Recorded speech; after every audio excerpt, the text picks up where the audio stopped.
À 28 ans, j'ai décidé après une longue recherche au niveau de ma vocation, de faire une expérience dans la vie religieuse ici à Longueuil.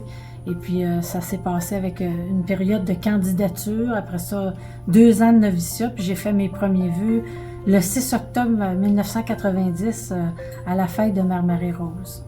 Julie Tétrault a fait partie de la congrégation des Sœurs des Saints-Noms de Jésus et de Marie, avec des vœux temporaires, pendant 7 ans. Après cette période de temps, et malgré le fait qu'elle ait aimé son expérience, Julie a pris conscience que la vie religieuse n'était pas faite pour elle. Elle a par la suite choisi de devenir enseignante au niveau primaire auprès d'élèves allophones. Après mon passage chez les Sœurs, j'ai continué justement à vouloir vivre le charisme de la communauté qui était le monde de l'éducation dans un milieu défavorisé pendant 16 ans. Quand j'étais enseignante, j'étais dans le comité de justice et paix, oui. J'étais une coopérante aussi, mais ce qui s'est ajouté comme retraité, c'est le mouvement développement et paix. Et puis là, ce qui est récent avec mon mari depuis 1 an, c'est qu'on fait de la transformation alimentaire pour une banque alimentaire.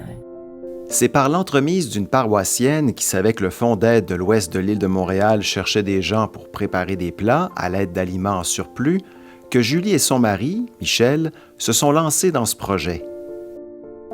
Julie éprouve beaucoup de fierté à faire de la récupération alimentaire tout en aidant des gens qui sont dans le besoin.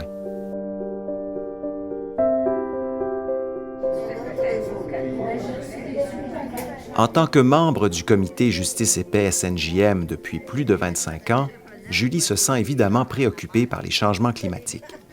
Cette préoccupation, elle la partage avec les Sœurs de la Maison Jésus-Marie et elle a donc décidé de participer à une activité dont le but était de contacter des élus locaux pour les sensibiliser davantage aux risques climatiques. Le 18 décembre dernier, on a écrit des cartes aux députés et moi j'ai écrit à mes 2 élus fédéraux et provinciaux. Alors je suis allée leur porter des cartes à leur bureau. J'ai reçu donc une réponse de mon député fédéral, M. Scarpaleggia, qui était très touché d'avoir reçu mes souhaits de Noël, mais en même temps qui se disait lui aussi préoccupé des changements climatiques parce qu'il fait partie d'un comité parlementaire au sujet du climat, de l'environnement à la Chambre des communes à Ottawa.